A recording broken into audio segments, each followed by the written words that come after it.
Hey guys, it's Jenny. Welcome back to Solid Gold. Today, it's finally time for the update on my new 90-gallon aquarium that you've all been waiting for. I'm finally revealing what fish it is that I'm putting in this aquarium. Now, you guys have been following along in every single step of the way of setting up this aquarium. From the very beginning, where I took you along on my visit to my local fish store to pick out the aquarium, to the next video where I was setting up the equipment for the tank and putting together the hardscape, to finally this moment now where I am unboxing the fish and finally revealing to you what they are and adding them to the aquarium. Now, with the exclusion of one or two betta fish throughout the years, I have been a goldfish only fish keeper for about 7 years, or about as long as I've been seriously involved in this hobby. And while goldfish probably will always be the main focus of my fish keeping hobby, I really wanted to try adding some other species to the mix too. So me being me, I, of course, was immediately drawn to the one species of fish that is typically touted as the most difficult fish to keep in an aquarium. I think I could just go easy on myself and have my first aquarium fish, other than goldfish and betta fish, be something easy. Oh no, not me. I wanted a challenge. The first thing I needed to do before the fish arrived, and I did this the night before the fish were going to arrive, is take some already cycled filter media from one of my established aquariums and put it into my canister filter on the new 90-gallon aquarium. What this does is it jump starts the cycle in the new aquarium. All right, I brought the filter media inside. Probably brought a little bit too much that won't all fit in the canister filter, but I just wanted to make sure that I had enough. So whatever doesn't fit, I'll bring back out to the fish room, but I'm gonna start loading up the canister filter with the cycled filter media. This lever here, when you pull it up like it is now, it's like a valve that stops the water from siphoning from the aquarium and just flooding your floor. So I pulled that valve up, and then this whole black part comes out. And you can see that if I put the valve back down, the water just siphons out of the aquarium like crazy. As you'd probably know, fish produce ammonia, which is converted by beneficial bacteria into nitrite and then converted again by a different type of beneficial bacteria into nitrate. Ammonia and nitrite are both extremely toxic to all fish, but the fish I'm getting are particularly intolerant of poor water quality. As I said, they're usually touted as the most difficult freshwater aquarium fish to keep. So I needed to make sure I had plenty of cycled filter media seeded into my new tank so the new fish would never experience poor water quality at all. For more about the nitrogen cycle in the aquarium, you can check out the link somewhere on this video and also in the description section below to my other video that explains the nitrogen cycle. So now the filter is all set up with cycled filter media, and the fish are getting here tomorrow morning, so their tank is going to be all set up and ready for them, and the water will be filtered and safe. Once I had added cycled filter media to my canister filter and did a nice big water change, I was all ready for fish to arrive the next morning. It's Thursday afternoon. The fish just arrived a little bit ago, and here they are in this box. So nervous and excited. Oh, look at that. There's a heat pack.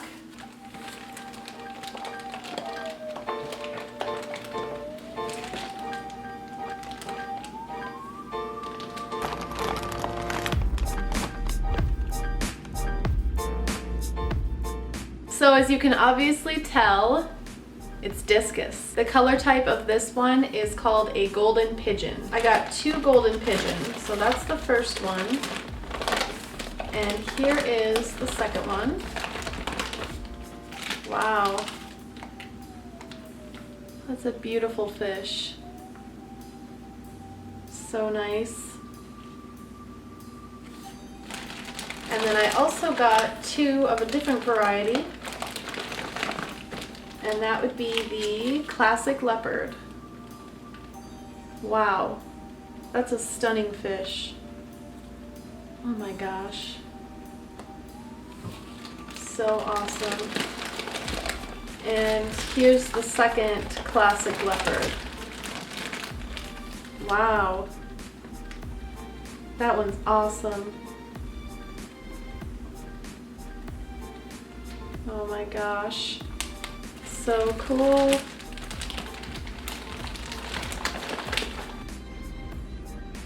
I could not be more excited right now. They're so beautiful. So now I have to start acclimating my new fish. For these fish, all I'm going to do is float their shipping bags in the aquarium for about 20 minutes to make sure that the temperature matches. And then I'm going to take them out and put them directly in the aquarium, which you'll see in a little bit.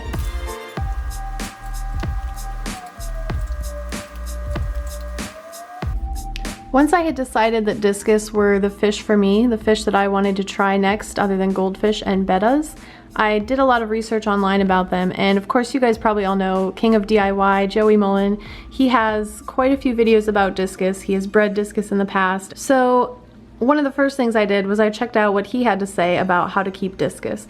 And he actually has a video on his channel, a very long video, titled How to Keep Discus, I think it's called. And it is him filming a talk that Al Sabetta gave at a fish convention. And Al Sabetta is from a forum called simplydiscus.com. So I watched that whole video. I learned as much as I could about discus, how to care for them, how to select good ones. And one of the things that Joey said in that video is that if you're looking for good places to buy discus from, you can check the forum sponsor section of simplydiscus.com, and there's a big long list of discus sellers in that forum section. So that's what I did. I went through and I settled on Uncle Sam's Discus, which is located in California, and then later came to find out that that's actually the facility that Joey recently went to and did his unboxing 500 discus video, so that's kind of neat. My discus arrived healthy and looking absolutely stunning.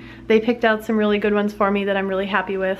I'm just like itching right now to get their bags opened and get them in the aquarium and watch them swimming around. They're amazing. I'm placing a net over a bucket. I'm going to pour the contents of the fish bag into the net. The bucket will catch the water, the fish will be caught in the net, and then I can quickly transfer it into the aquarium. The reason I don't do drip acclimation with any of my fish is because a lot of times it can do more harm than good. And I explain all of that in my video about acclimating your fish and how to do so properly. So if you're curious about that, go ahead and check out that video.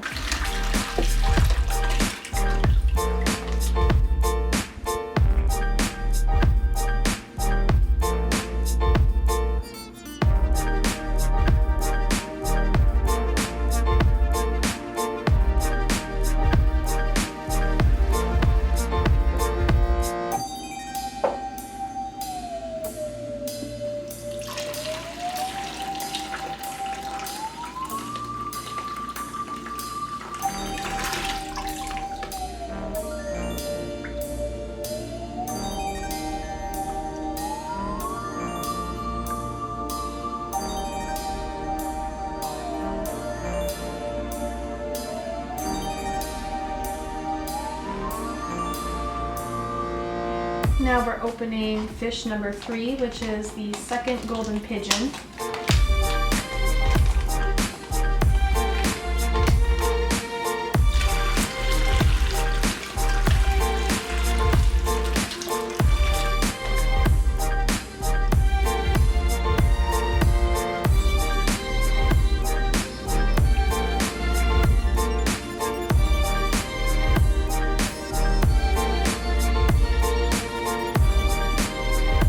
There he goes.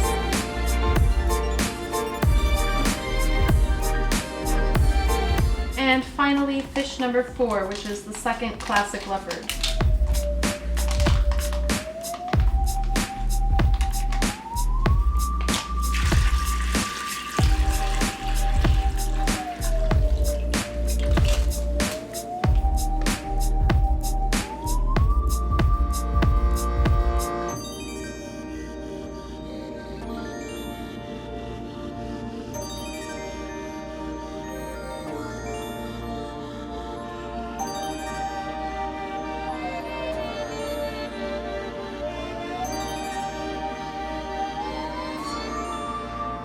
I chose to buy my discus from a company called Uncle Sam's Discus based in California, and I could not be happier with my decision. The discus I ended up receiving are a million times nicer than any discus that I've ever seen in person in a local fish store in any of the numerous fish stores that I visited. They also arrived in really, really good shape. The only issue that I did notice was some very, very slight fraying at the edge of just their tail fins. And when I mentioned that to the seller, they said that it'll probably clear up in 2 days, and sure enough, they were right. Now you'll notice that I only got 4 discus, and I have a 90-gallon aquarium, so I have enough space to get a few more discus if I want to, which I do. Many discus keepers report that their discus seem happiest when they have a group of at least 5 discus. They seem more happy, more comfortable in their home. I only ended up getting 4 discus to start off with. Now my original plan was to get all the discus that I wanted all at the same time so that I wouldn't have to quarantine any new ones separately from the original fish.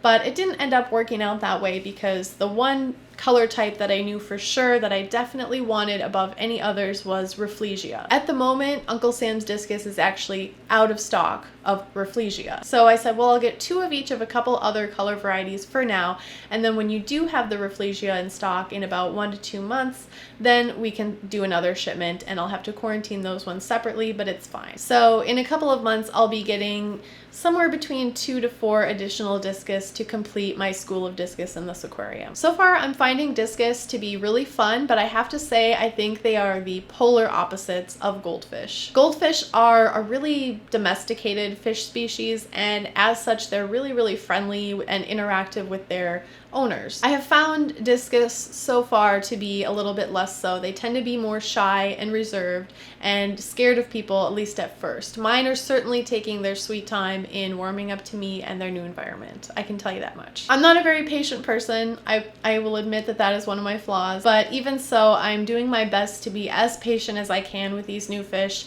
I know that it's been such a short time since I've got them, and it probably takes them at least a good couple of weeks to really feel settled in and comfortable in their new home. And all in all, I could not be happier with my choice of discus. Their colors just really pop. They're beautiful fish. They're so fun and interesting to watch as they swim around and peck at substrate and the driftwood in the aquarium. And I'm really, really excited to have an additional fish species to be able to show you guys on my videos. The 2 most popular guesses that you guys had as far as what fish I was getting was either some type of cichlid or discus. And I have to say that both of those guesses were equally right, since discus are actually a type of cichlid. Some of your other guesses were that I was getting some type of arowana or a gar or even a giant gourami. A lot of you guys thought I was maybe getting that big white giant gourami from Poseidon Aquarium, but that fish was huge. That fish was way bigger than my face even, you guys. So definitely not a good candidate for a 90-gallon aquarium. And arowana, also the tank would be too small for, and Asian arowana are really the only type of arowana that I'm interested in, and they're illegal to keep here in the United States, unfortunately. The other types, like silver arowana and black arowana, I think are cool fish in their own way, but probably not something I'm super interested in keeping, and even if I was, they would need a bigger tank, so it wasn't that. Another popular guess was that I may have been getting some sort of gar. I really do think that gars, even though they're like intimidating predator fish, I think that there's something really, really cute about them, and I would love to have a gar one day, although unfortunately for my wallet, my sights are set on the platinum gar. They are really, really expensive and also need like several hundreds of gallons, if not thousands of gallons per fish. Thanks for watching, guys. I really hope that you're as excited about my new additions as I am. I'm definitely looking forward to sharing new videos about them with you guys. So if you aren't subscribed already and you want to make sure that you see those new videos, make sure you subscribe. If you are subscribed, don't forget to hit that bell button. That'll make sure that you're notified as soon as I put out a new video. And until next time, stay gold.